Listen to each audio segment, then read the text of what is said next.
we are live. Aloha snack bar, everyone. It's the one, the only, the true Majestic Abe, the real Senor Silverback himself, the economic King Kong, back in the airwaves again this morning on Monday with the main man, the master of the flux capacitor, the maven of the airwaves, the producer par excellence, and the sidekick extraordinaire himself, the one half of this dynamic team, CJ. And we're bringing you the news, the views, the information live that you need to listen to and pay attention to and what really going on behind all the BS. You can follow us on roguemoney.net. Check us out on Twitter at the Rogue Money, as well as the Rogue Money Facebook page. And guys, if you haven't done so already, and check out our sponsors if you just need a slight tweak in your credit score, or you need to hit the reset button and you need to be set free from debt. Go to myfreedomnow.us, myfreedomnow.us, and kick the collections and the bankers in the nuts. With that being said, CJ, what's crack-a-lackin'? Hey, good morning, V. Doing great. How about yourself? I'm hanging in there, man. I'm watching the insanity of the world as it spins and trying to decipher all this craziness, bro. Where do we begin? All right, you go first. No, all right, you know what? No, you go first, and I'll have a little wrap up to say at the end. Let's see how it goes. How emerges, how it blends. Well, so I titled the show "Signaling Show of Strength or Change," and just because there's so much information coming at us right now from all these ex-CIA intelligence thing, and their perspective. We have other media outlets. We have the MSM. So I've just been trying to go at it with somewhat of an open mind, V. Yeah. And there's been some great insights. I read one last night from Charles Hugh Smith from Of Two Minds, and he has a great article out there on his website, Of Two Minds. And he talks a lot about signaling and this whole perspective of 3D chess on, if you can visualize three chessboards being out there and you're maneuvering one play, but across three different dynamics. So I get that. I do. I completely understand it and what it accomplishes with signaling to China, to North Korea, to all our adversaries that are out there. So I understand it from that perspective. Now, another dynamic that I would like to add is just the fact that I think that I'm a truth-seeking person, that I think that with this narrative, because something that we haven't heard a whole lot of, V, in any channel, any outlet, is just regarding the fact that, to me, this would have been another great opportunity. He talked a little bit around Obama, that Obama left this on the table for me. However, would have been another great opportunity to be the Trump that was on the campaign stump, to talk about how the moderate rebels started in Syria. How in fact we've been there already for 8 years in covert means by supplying weapons, supplying this. I want to hear the truth, V. That's what I want to hear. And in imaging and 3D perspectives and all that, I get that, but I want the truth. And I think that the people that voted for Trump are, I'm not saying that I speak for everyone, obviously, but I think Americans are sick of these games. They want the truth. And this was another missed opportunity to say, listen, here's what happened. During the crisis, the United States partnered with Turkey, and Turkey was buying all the oil off of ISIS to fund their operations. We were illegally dumping ammunitions. We were illegally providing cash, backdoor channels to get them the weapons. Just tell us the truth. What is that? Is truth? Is that too much of a dagger to the American people to hear, V? No, exactly, man. Here's my take, and I've been mulling it over in my head this whole entire weekend. And again, I'm take everything I tell you right now with a grain of salt. This is not some definitive thing that's out there, but this is just a possibility, another viewpoint of looking at it. If you guys remember, okay, last time I just felt this strongly. Like I was just mulling around in my house, trying to straighten some things out. And I remembered one scenario that's very similar to this, and I think we're going to be heading in that same direction. I think that we are probably going to head in a direction that's very similar to the Cuban Missile Crisis. I think in the next several months, what is going to occur is a massive buildup that will occur in the Middle East. I think, tens of thousands, possibly even hundreds of thousands of U.S. soldiers will be staring down their barrels at hundreds of thousands or tens of thousands of Russian soldiers. And I think the world will be brought to the brink of nuclear war. But I also think that there's a distinct possibility that Trump and Putin, working covertly behind the scenes, could possibly pull it back.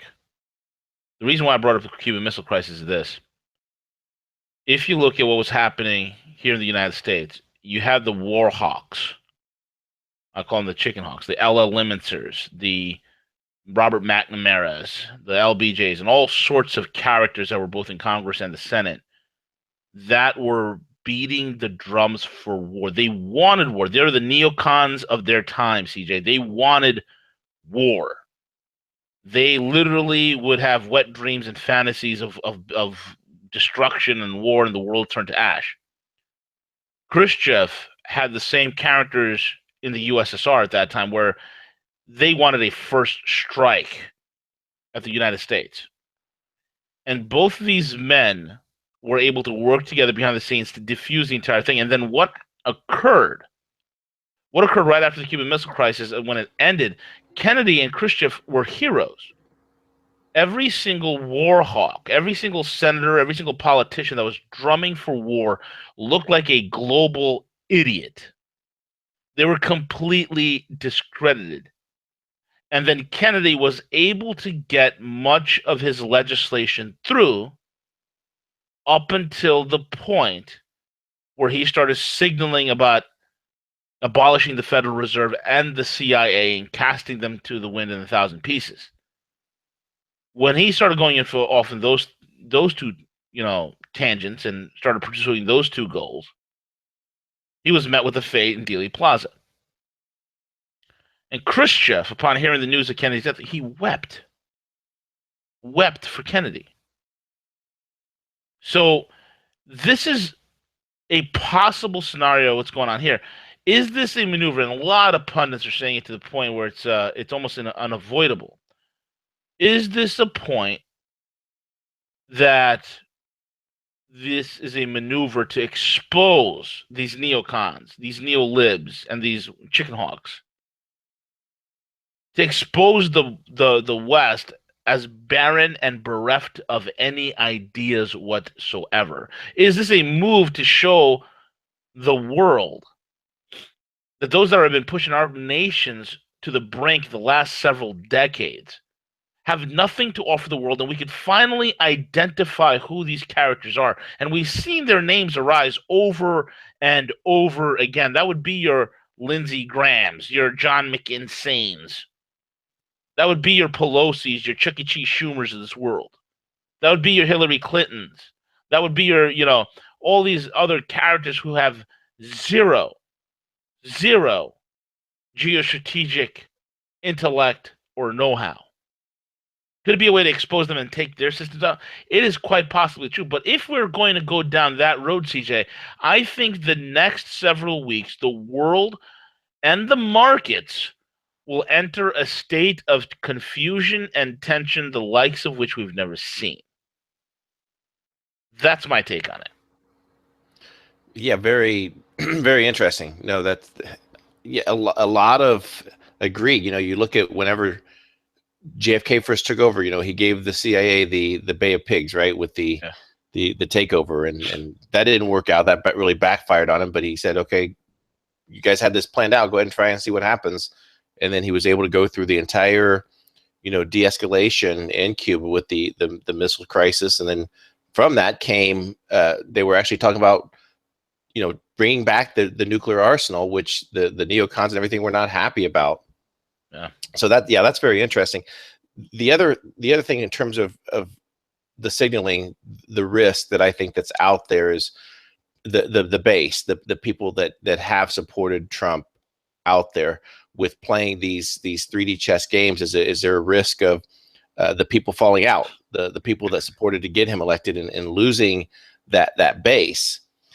The other aspect regarding V that I'm a little bit troubled by it is that, you know, I gave Trump a get out of jail free card with Yemen whenever there was an escalation of events in Yemen. I gave Trump a get out of jail free card when he authorized the sale of more weapons to the Saudis, in which Obama had actually blocked.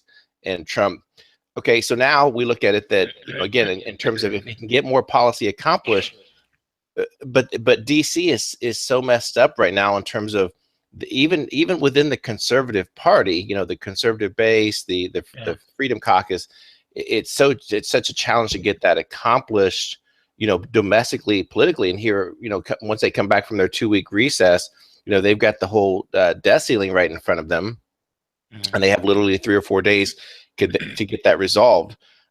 The other thing that I don't like about it is that now you have people like, you know, Nikki Haley that are at the UN saying that, okay, well, wait a minute, you know, we do want Assad out. Assad is he needs to, you know, he needs to come down.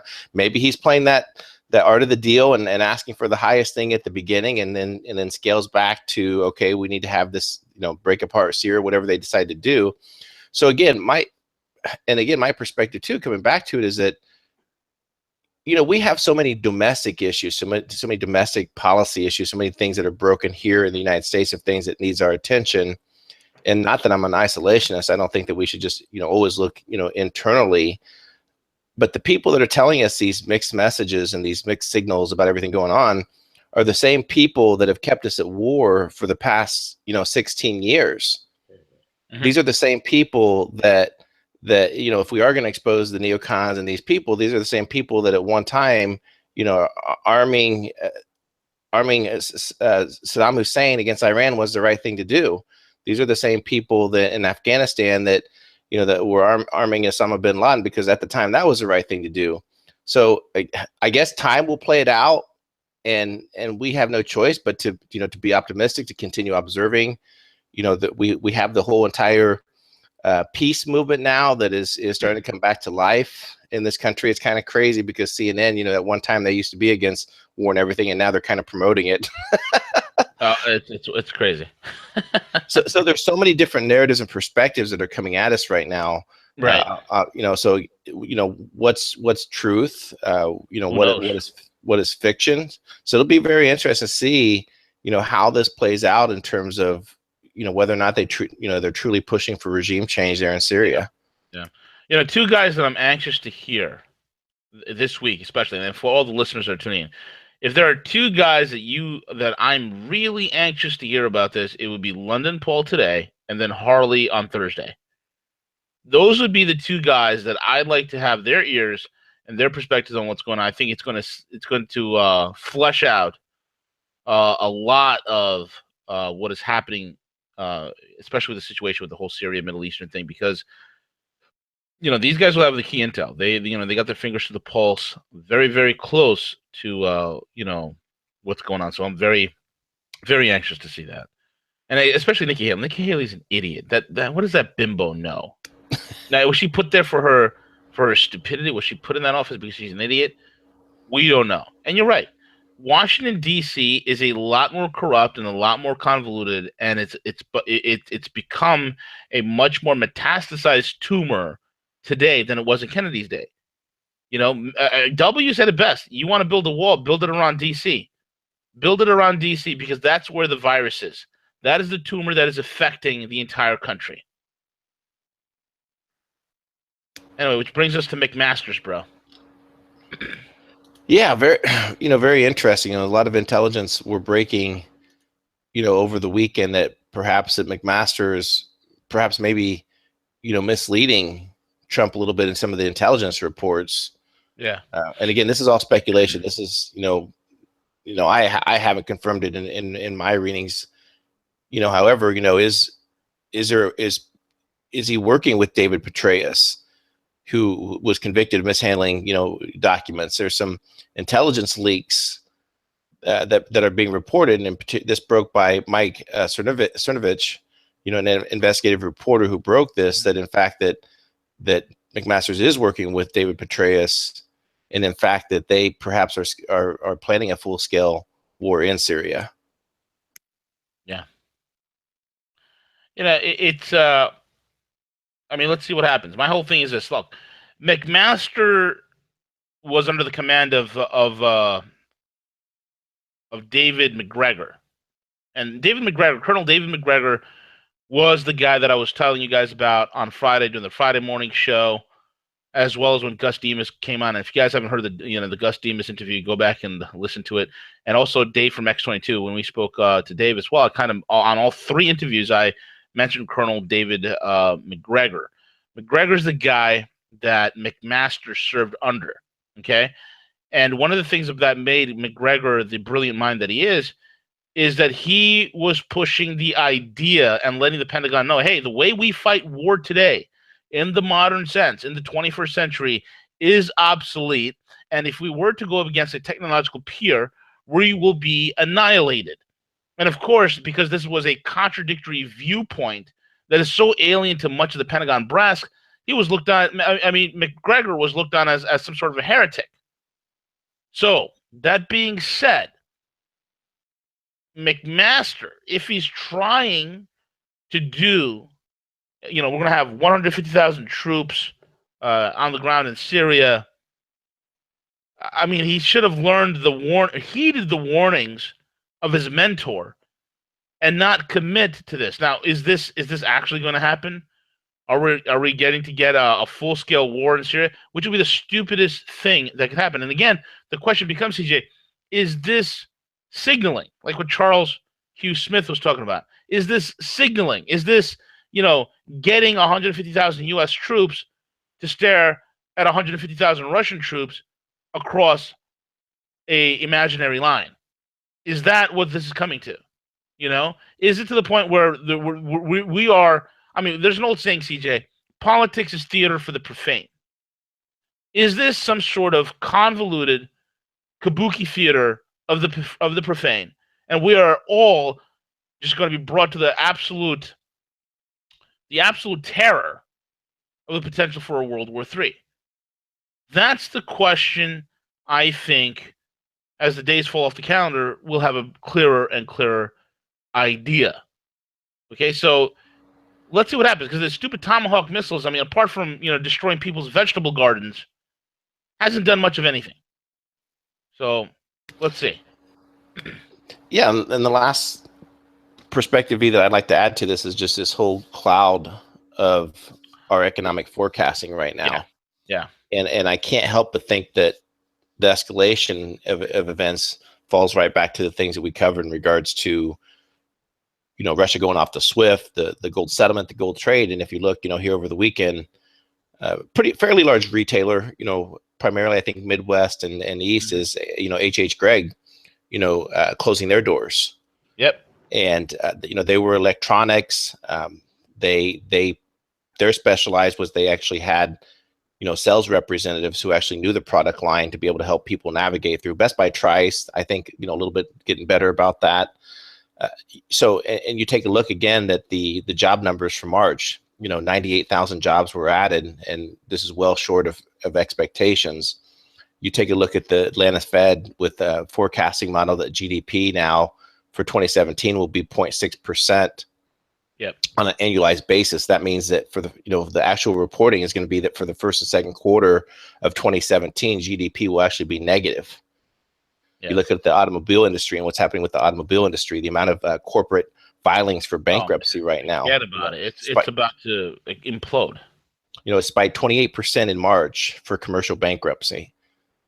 So if you take a look at domestically in our economy and what's happening for not just one industry sector, but a lot across the board, and then our $20 trillion debt that's right in front of us right now, I can't help but think that they're going to have to shift the blame. They don't want to point the fingers at themselves in Washington D.C. for the failures of what's happened with the U.S. economy. Yeah, absolutely, man. I agree with you. My whole thing is this: at the end of the day, when you look at the grand global chessboard, and we get away from the one-dimensional Connect Four that the American politicians are playing, and you get at the 4D level of chess. Here's the situation here. One way or another, the globalists and the New World Order are going to be dealt a death blow. One way or another, the establishment that's been running this entire Atlanticist model, this Anglo-American banking power conglomerate, is going to be dealt a death blow one way or another. China and Russia is going to ensure that, okay? Irrespective of whether Donald Trump in the United States comes along for the party or not, one way or another, Putin and Xi will end the cabal. That is guaranteed. I would like for us to be a part of it, CJ. I would like for this country to be a part of that. I would like for this country to have a seat at the table to watch the final destruction of the cabal. But it's going to happen with or without us. And I'm hoping that it happens with us than without us, CJ. Right, right. Very interesting. Did you see where Xi Jinping made the surprise visit to Alaska? Oh, snap. I know Deb's probably all over that. Yeah, Xi Jinping, when he left Florida, he went up and made a surprise visit to Alaska. Mm-hmm. Why did you do that? I'm sure Deb has some more insight, but yeah, they closed part of the largest tourist area there. He met with the Alaska Governor Bill Walker, and apparently he refueled there, and then he went and traveled to take a look at some of the landscape and everything there. But yeah, so very interesting. Hopefully Trump didn't negotiate giving away Alaska to China. Here, you do this for me, and I give you Alaska. Give you Alaska. Nobody lives up there anyway. Just a crazy Sarah Palin. That's it. The only thing I think there's more Sasquatch in Alaska than people, bro. Oh man. With that being said, folks, we're at the end of the broadcast. So again, check back with us in about an hour and a half, where we're gonna have the man London Paul will be joining us. So make sure you keep it tuned right here. And again, check out our sponsor over at myfreedomnow.us, myfreedomnow.us. CJ, your final words, sir? No, yeah, just come back. Make sure you check us back at 10 a.m. Eastern Standard Time, and we'll be rocking it out with London Paul. Absolutely. And with that being said, we're over and out. Take it away, CJ.